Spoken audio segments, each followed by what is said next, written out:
오늘 우리에게 허락해 주시는 하나님의 말씀 요한복음 11장 38절부터 44절까지의 말씀입니다. 이에 예수께서 다시 속으로 비통히 여기시며 무덤에 가시니 무덤이 굴이라 돌로 막았거늘 예수께서 이르시되 돌을 옮겨 놓으라 하시니 그 죽은 자의 뇌이 마르다가 이르되 주여 죽은 지가 나흘이 되었음에 벌써 냄새가 나나이다. 예수께서 이르시되 내 말이 뇌가 믿으면 하나님의 영광을 보리라 하지 아니하였느냐 하시니 돌을 옮겨 놓으니 예수께서 눈을 들어 우러러 보시고 이르시되 아버지여 내 말을 들으신 것을 감사하나이다. 항상 내 말을 들으시는 줄을 내가 알았나이다. 그러나 이 말씀하옵는 것은 둘러선 무리를 위함이니 곧 아버지께서 나를 보내신 것을 그들로 믿게 하려 함이니이다. 이 말씀을 하시고 큰 소리로 나사로야 나오라 부르시니 죽은 자가 수족을 배로 동인 채로 나오는데 그 얼굴은 수건에 쌓였더라. 예수께서 이르시되 풀어놓아 다니게 하라 하시니라. 아멘. 자, 우리는 사순절을 지내고 있습니다.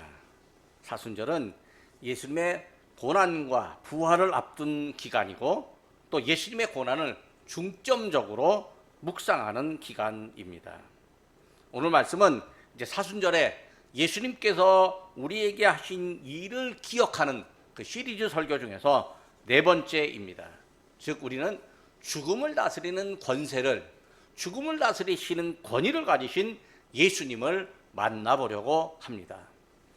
지난주에는 요한복음 6장으로 가장 중요한 가르침, 즉 생명의 가르침을 주신 예수님을 만났었습니다. 지난주 말씀을 잠시 기억해 봅니다. 예수님은 당신의 살을 떡이라고, 당신의 피를 음료라고, 생명의 음료라고 말씀하셨습니다. 그러면서 당신의 살을 먹고 당신의 피를 마시는 사람은 생명을 얻는다고 말씀하셨습니다.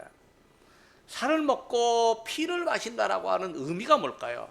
이게 그냥 식인종 얘기가 아니고 십자가에서 살이 찢기고 피를 흘리고 우리의 구원을 위해서 희생하신 그 예수님을 우리의 구원자로 믿는 일입니다. 믿는 사람은 생명을 얻습니다. 그리고 예수님과 신비한 사랑의 연합, 생명의 연합 관계를 누리며 살아갑니다. 이 진리를 우리는 성령의 감동으로 믿게 됩니다. 오늘은 요한복음 11장에서 나사로라고 하는 젊은 남자를 살리신 예수님, 죽음을 다스리시는 권위를 가지신 예수님을 우리 함께 만나봅니다. 예수님께서 지상사역을 하시는 동안에요, 죽은 사람을 살리는 사건이 세 번 나옵니다. 하나는 회당장 야이로의 딸을 살려준 사건입니다. 마태복음 9장, 또 마가복음 6장, 누가복음 8장에 동시에 기록되어져 있습니다. 마태복음에는 한 사람의 관리라고 말하는데 마가복음과 누가복음은 그 관리가 회당장 야이로라고 말합니다. 세 번의 이야기 모두가 죽음을 다스리는 예수님의 권위를 증명합니다. 세 번의 이야기 중에 첫 번째 이야기입니다. 회당장 야이로의 12살 된 딸이 병들어서 죽게 되었습니다. 야이로가 예수님께 와서 딸을 살려주기를 원합니다. 예수님이 야이로의 집에 가는 중에 혈루증 걸린 여자 한 사람이 예수님의 옷자락을 만집니다. 예수님이 당신의 능력이 나간 줄을 아시고 누가 내 옷을 만졌느냐고 사람들에게 질문하십니다. 제자들은 아이고 사람들이 많으니까요, 이리저리 밀려서 그럴 수도 있겠죠 라고 대답을 하는데 예수님은 누가 내 옷을 일부러 만졌다고 말씀하십니다. 이때 여인이 나와서 내가 옷을 만졌습니다 라고, 내가 옷을 만진 이유는 예수님의 옷자락만 만져도 내가 나을 것 같아서 만졌습니다 라고 말합니다. 그리고 옷자락을 만지자마자 내가 병이 나았습니다 라고 고백을 합니다. 사람들이 매우 놀라 하는데 예수님께서 딸아, 내 믿음이 너를 구원하였으니 평안히 가라 고 위로의 말씀을 주십니다. 그런데 이제 회당장 야이로의 집에서 사람이 왔습니다. 그러면서 딸이 죽었습니다. 이제 예수님 안 와도 됩니다. 뭐 그런 말을 하는 거죠. 예수님께서 이 말씀 들으시고 두려워하지 말고 믿기만 하라. 그리하면 딸이 구원을 얻으리라 라고 말씀하십니다. 예수님이 야이로의 집에 이르니까 사람들이 야이로의 딸이 죽었다고 막 울고 곡을 하는데 예수님은 뭐라고 하시냐면 죽은 게 아니라 잔다 그렇게 말씀하십니다. 그리고 아이의 손을 잡고 말씀하십니다. 아이야 일어나라. 마가복음에 보면 아람어로 예수님께서 말씀하셨다라고 하는데 달리다금, 즉 아이야 소녀야 일어나라 하고 말씀하셨는데 소녀가 일어났습니다. 살아났습니다. 두 번째는 누가복음 7장에 있는 나인성 과부의 아들을 살려준 사건입니다. 예수님이 나인이라고 하는 성에 가실 때 제자들과 사람들이 많이 따랐습니다. 성문에 가까이 이르는데 한 장례식이 진행되고 있습니다. 죽은 사람은 과부의 아들 젊은이였습니다. 예수님께서 과부를 보시고 불쌍히 여기시고는 울지 말라고 말씀하십니다. 아니 아들이 죽어갖고 장례식을 치르는데 울지 않을 수 있겠습니까? 울고 있는데 예수님께서 울지 말라고 말씀하시더니 가까이 가서 관에다가 손을 대시면서 청년아 일어나라 그렇게 말씀하십니다. 예수님 말씀에 죽었던 사람이 일어나 앉아있고 말을 하게 되었습니다. 예수님이 청년을 어머니께 인계했습니다. 이것을 본 사람들이 두려워하기도 하고 하나님께 영광을 돌립니다. 와, 우리에게 큰 선지자가 나타났다 이렇게 말합니다. 열왕기상과 열왕기 하서에 보면은요 죽은 사람을 살리는 사건들이 나오는데 옛적에 엘리야와 엘리사라고 하는 두 선지자가 죽은 사람을 살리는 사건을 보여준 적도 있었습니다. 그러니까 옛적에 이 선지자를 기억하는 사람들이 예수님을 보면서 와, 우리에게 큰 선지자, 위대한 선지자가 나타났다 그렇게 말을 합니다. 야, 하나님이 우리 백성을 돌보셨네, 하나님께서 우리를 도와주시네 그렇게 말하는 사람도 있었습니다. 하나님은 이 사람들을 보시고 괴로움을 해결해 주시는 사랑을 보여주시는데 우리 예수님께서 지금 이 불쌍히 여겨주시고 그들의 괴로움을 돌보아 주십니다. 예수님의 소문이 유대 지방을 비롯해서 이제 온 사방에 퍼집니다. 세 번째 이야기가 오늘 본문에 있는 나사로를 살리신 사건입니다. 예수님께서 베단이라고 하는 동네에 사는 나사로와 그의 두 누이 마르다와 마리아를 알고 계셨습니다. 예수님이 이 나사로의 가족을 아주 특별하게 생각하셨습니다. 마리아는 예수님의 발에 향유를 붓고 머리카락으로 예수님의 발을 씻어주던 여인이었습니다. 그런데 나사로가 병들었습니다. 두 누이가 예수님께 사람을 보내어서 우리 오라버니가 이제 병들었습니다. 빨리 와서 좀 한번 만나주세요. 위로해 주세요. 뭐 그렇게 말하는 거죠. 예수님은 나사로의 병이 죽을 병이 아니라 하나님의 영광을 하나님께서 영광 받기 위한 병이다 그렇게 대답하십니다. 예수님께서 웬일인지 나사로의 집에 빨리 가지 않으십니다. 그러다가 나사로가 죽었다라고 하는 사실을 알게 되셨습니다. 예수님은 나사로가 잠들었으니까 이제 우리 빨리 깨우러 가자라고 말씀하십니다.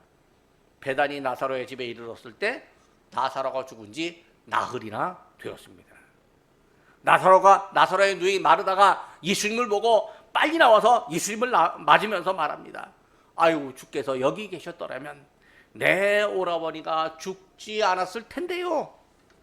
예수님께서 대답하십니다. 내 오라비가 다시 살아나리라. 예수님께서 마르다에게 대답하십니다. 요한복음 11장 25절과 26절 말씀입니다.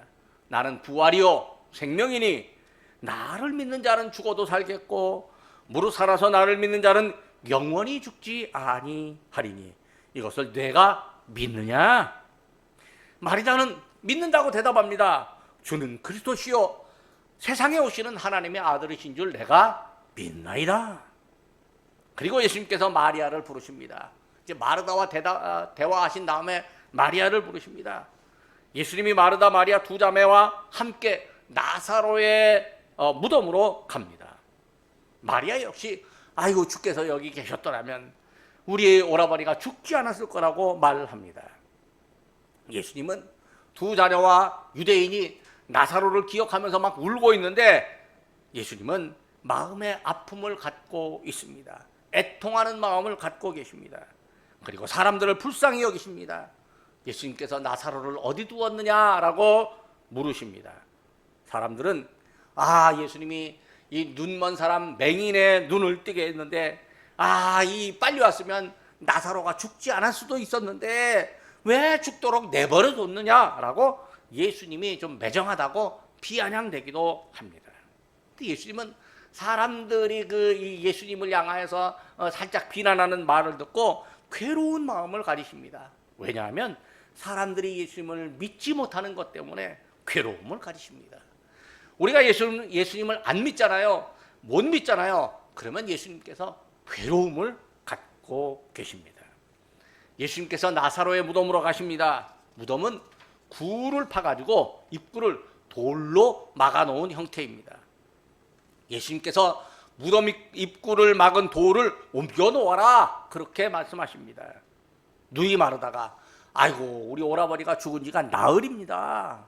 이 무덤 굴을 이 돌을 옮겨 놓으면요 그 안에서 냄새가 나올 겁니다. 시신 썩는 냄새 참 아무도 맡기 어렵고 참 참기 어려운 겁니다. 그런데 예수님께서 말씀하십니다. 40절 말씀입니다.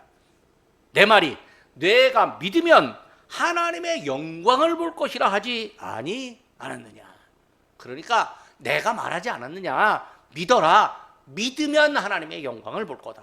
하나님의 영광을 본다라고 하는 얘기는 뭐냐면 하나님이 하시는 일, 하나님께서 일으키시는 그 사람이 할 수 없는 일인데 하나님이 하시는 기적을 보고 하나님 능력이 많으신 분입니다. 우리 예수님께서 하나님의 능력과 영광을 나타내셨네요 라고 말하게 된다는 거죠. 사람들이 예수님 말대로 이 무덤 입구를 막은 돌을 옮겨 놓습니다. 그런데 예수님께서 눈을 들어 하늘을 보시며 기도하십니다. 본문의 41절과 42절 말씀입니다. 아버지여 내 말을 들으신 것을 감사하나이다. 항상 내 말을 들으시는 줄을 내가 알았나이다. 그러나 이 말씀하옵는 것은 둘러선 무리를 위함이니 곧 아버지께서 나를 보내신 것을 그들로 믿게 하려 함이니이다. 그리고 예수님께서 무덤을 향해서 큰 소리로 말씀하십니다. 나사로야 나오라. 이 말씀을 마치는데 무덤 안에 이상한 움직임이 있습니다. 죽었던 나사로가 살아서 걸어 나옵니다. 그의 손과 발에는 배가 동여져 있습니다. 얼굴은 수건으로 쌓여져 있습니다. 죽은 사람에게 이 염을 앓은 그런 모습 그대로입니다. 예수님께서 말씀하십니다. 풀어놓아 다니게 하라. 예수님은요 죽은 나사로를 말씀만으로 살리셨습니다. 야이로의 딸은 손을 잡아 일으켰고요. 나인성 과부의 아들은 관에 손을 대셨는데 나사로에게는 말씀만 하셨습니다.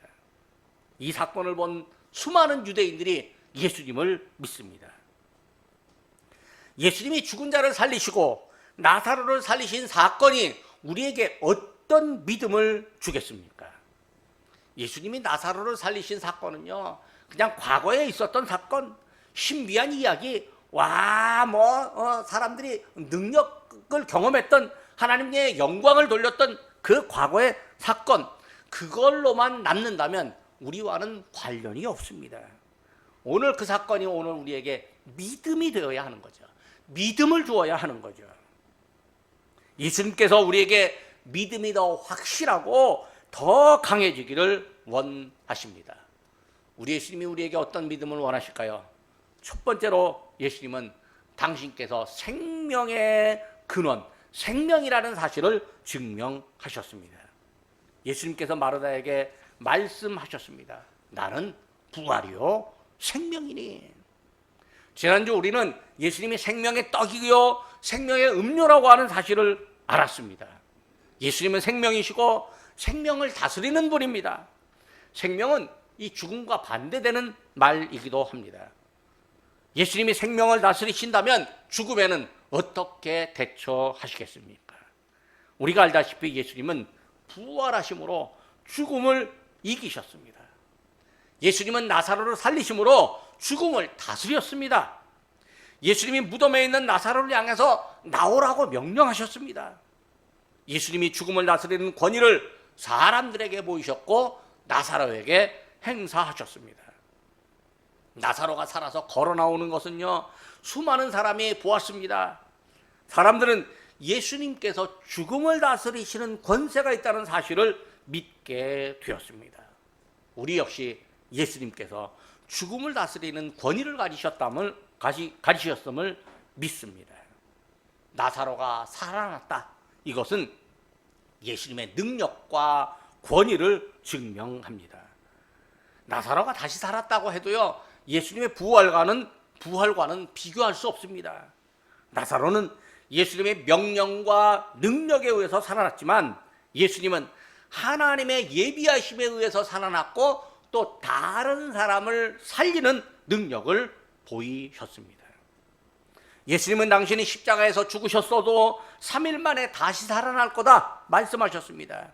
예수님 말씀이 그대로 이루어졌습니다.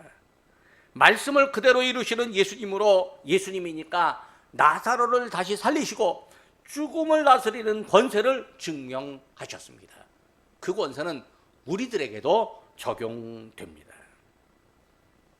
두 번째로 죽음을 다스리는 권위를 가지신 예수님은요, 절망을 희망으로 바꿔 놓으십니다. 일반적으로 사람들에게서요, 죽음은 절망이고 끝이라고 생각합니다. 거의 모든 사람들이요, 죽음은 끝나, 그렇게 생각합니다. 범죄에 연루된 사람이요, 형벌을 받아야 하는데 죽어버렸어요. 그러면요, 수사도 재판도 종결되고 맙니다. 당사자가 죽었으니까요, 더 이상 어떻게 할 수가 없고 이제 수사도 불가능, 재판도 불가능하니까 끝내버리는 거죠. 안 좋은 일에 연루돼 가지고 여러 가지 구설수에 오르는 사람이라도요, 죽으면 잠깐 세간의 비난을 받고 세간의 사람들의 입에 오르내릴 수는 있어도요, 사람들의 뇌리에서 금방 사라지고 잊혀집니다.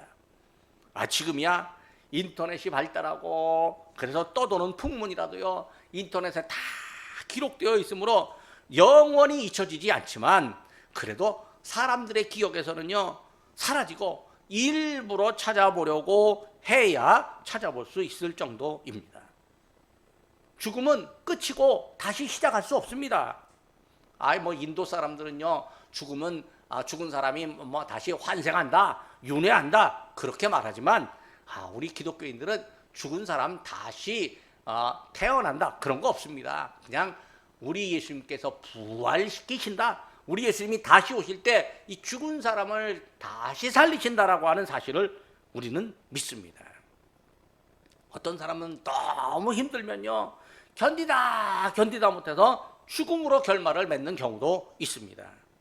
현재의 고통이 죽으면 끝난다 그렇게 생각합니다. 그래서 죽은 사람들에게 가끔 이런 말을 합니다. 아이고, 고통 없는 곳에서 편히 쉬세요 그렇게 말을 합니다. 그런데요, 고통 없는 곳에서 편히 쉬는 것도 예수 믿고 천국 가야 가능한 거죠. 예수 안 믿고 지옥 가면 그것도 안 되는 일이죠. 사람들은요, 대부분 죽음을 두려워합니다. 특히 나쁜 일을 하는 사람, 현재에 대해서 욕망이 강한 사람일수록요, 죽는 일을 두려워합니다. 죽는다는 말을 들으면요, 그동안의 나쁜 일을 멈추는 사람도 있습니다.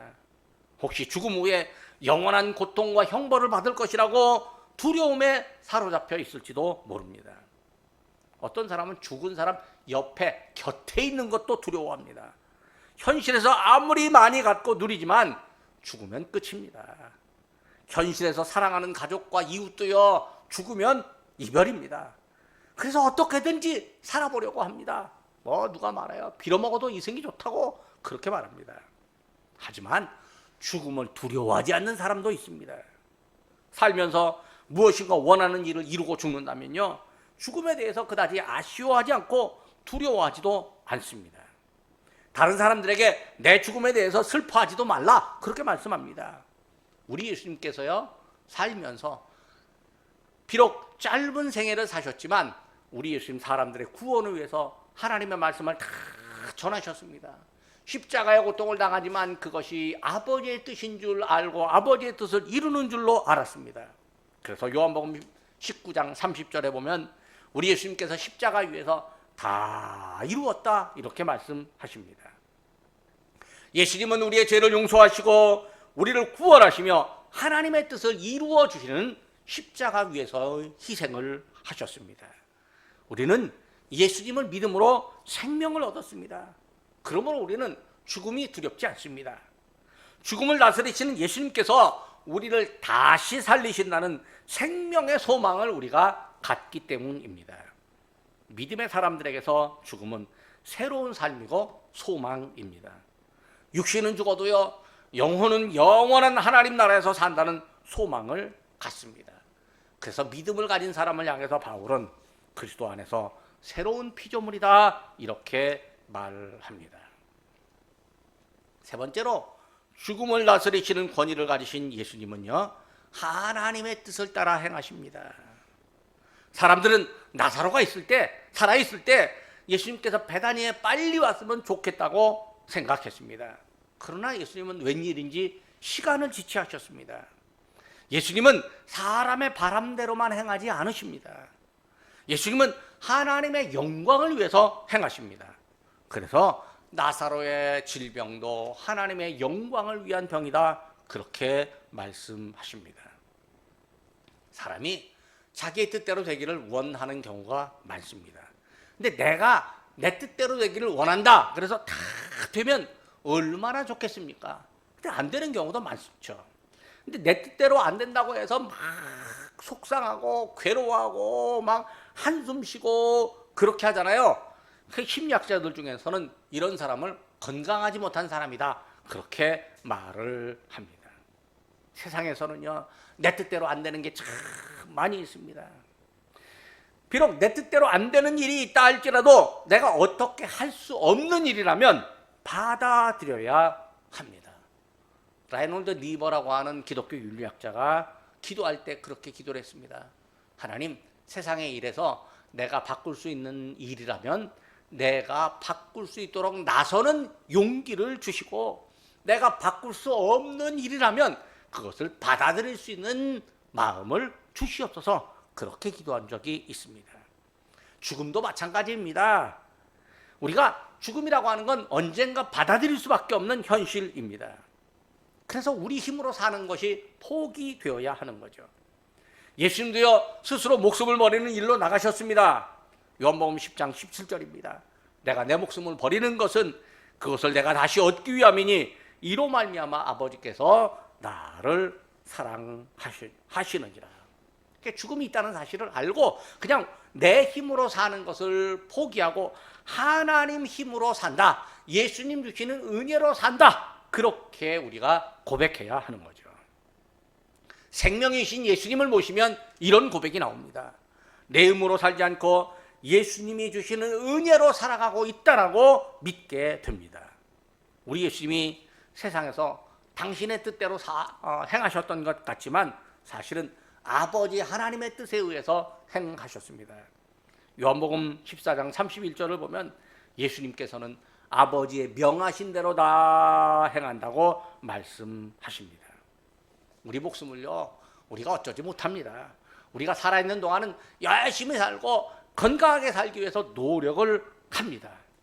그런데 스스로 자기 목숨을 버리는 사람은 있을지라도요 다른 사람 죽은 사람 우리가 살려내기는 어렵습니다. 못합니다. 의사들은 의술에 의해서 약의 힘에 의해서 잠깐 생명을 연장시키기도 합니다. 가끔은요 우리가 누군가를 위해서 기도하는데 거의 다 죽어가던 사람이 다시 일어나서 활동하는 경우도 보게 됩니다. 자기에게도 스스로에게 생명을 부여할 수 없고 다른 사람에게도 생명을 부여할 수 없는데요 누가 우리에게 생명을 부여할 수 있을까요? 바로 나사로를 살리신 예수님, 생명의 주님, 죽음을 다스리는 권위를 가지신 예수님이 오늘 우리에게 생명을 부여하십니다. 요한복음 5장 21절 말씀입니다. 아버지께서 죽은 자들을 일으켜 살리심 같이 아들도 자기가 원하는 자들을 살리시느니라. 아멘. 록펠러라고 하는 사람이 돈을 엄청 벌었답니다. 그런데요, 유럽으로 출장을 갔는데 아침 신문이 호텔방으로 배달됐대요. 호텔방에서 신문을 보니까 어이구 록펠러가 죽었다라고 하는 그런 기사가 떴대요. 자기 지금 살아있는데 멀쩡하게 살아있는데 자기가 죽었다는 기사가 떴대요. 그걸 보고 나도 언젠가는 죽는구나 그렇게 생각하고 자기의 재산을 이제 기증하기 시작하고 대학의 장학금으로 기증하고 그리고 그 재단을 만들고 그 재단에서 의술을 연구하고 또 뭐 생명을 사람들을 살리는 일을 위해서 연구하도록 연구비를 대주었다라고 합니다.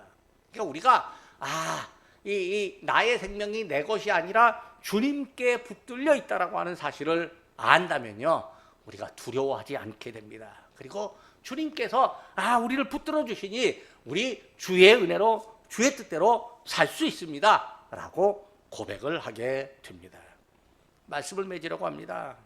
예수님이 지상사역을 하시는 동안에요, 나사로를 살려주셨습니다. 이 사건으로 예수님은 죽음을 다스리는 권위를 가지신 분임을 보여주었습니다. 우리는 예수님께서 생명의 주님이심을 믿습니다. 예수님이 스스로 생명의 주님이심을 증명하셨습니다. 우린 그걸 보고 믿습니다. 나사로가 살아있는 것을 보고 수많은 사람이 예수님을 믿게 되었는데 오늘 우리도 성경의 이 내용을 보고 예수님을 생명의 주님으로 믿습니다. 또 하나님께 영광을 돌리는 사람이 아주 많았는데 우리도요, 우리 생명을 살리시는 분, 우리를 주관하시는 분 오직 하나님밖에 없다라고 고백하고 하나님께 영광을 돌립니다. 사람이요, 생명을 얻는 것은 믿음의 결과이고 하나님께 영광이 됩니다. 예수님을 믿어 생명 얻은 사람은요, 죽음을 두려워하지 않습니다. 선한 일을 하면 겪는 어려움에도 낙심하지 않습니다. 선한 일을 하며 겪는 어려움이 있을 때에 슬퍼하지 않습니다. 왜냐하면 하나님께서 살리실 것을 믿고요, 또 하나님께서 형통케 하실 것을 믿기 때문에 그렇습니다. 믿음의 사람은 부활의 소망을 갖고 있기 때문에 두려워하지 않습니다. 그래서 자기 힘으로 사는 것 같으나 그렇지 않고 하나님의 은혜로 내가 산다, 나의 나 된 것은 하나님의 은혜로다, 그렇게 고백하게 됩니다. 생명을 주신 예수님을 의지하고 예수님과 함께 살아가는 일에서 기뻐하고 만족하며 살아갑니다. 기도하겠습니다. 십자가를 통해서 하나님의 구원의 사랑을 확인시켜 주신 참 좋으신 아버지 하나님, 사순절 네 번째 주일에 죽음을 다스리는 권위를 갖고 보이신 예수님을 저희에게 알게 하시니 감사드립니다. 세상의 사람들은 죽음을 두려워하고 죽으면 끝난다고, 모든 것이 끝난다고 생각하지만 주님은 저희에게 죽음이 하나님께 영광이 되며 생명 되신 주님을 확인하는 사건임을 알게 하시니 감사합니다. 예수님께서 지상사역에서 죽은 사람을 살리시고 또 십자가에서 죽으셨으나 부활하심으로 저희에게 죽음을 이기시는 권세를 보여주셨습니다. 저희는 예수님이 보이신 권세를 믿고 예수님을 따릅니다. 그리고 하나님께 영광을 돌립니다. 세상의 사람들은 죽을 줄도 모르고 죽음의 길을 향해 달려가고 있습니다. 세상에서 영원히 사는 것처럼 속이고 나쁜 짓을 하며 살아가기도 합니다. 정작 죽음이 다가오면 두려워하며 후회하게 됩니다. 부활이요 생명이신 예수님의 말씀을 들었다면, 또 예수님을 알게 되었다면 믿어야 하는데 예수님의 이름을 들어도 외면하고 살아가는 사람이 많습니다. 우리가 해결할 수 없는 생명의 문제를 예수님께서 해결하셨으므로 우리 모두가 예수님을 믿는 것이 당연합니다. 이처럼 당연한 일에도 하나님께서 기뻐하시고 저희에게 잘했다 칭찬하시며 복을 주시는 줄로 믿습니다. 저희의 믿음을 보시고 하나님께서 영광을 받으시는 줄 믿습니다. 오늘 생명의 주님을 믿는 저희에게 하나님의 영광에 참여하는 확신을 갖게 하여 주옵소서. 예수님의 이름으로 기도드립니다. 아멘.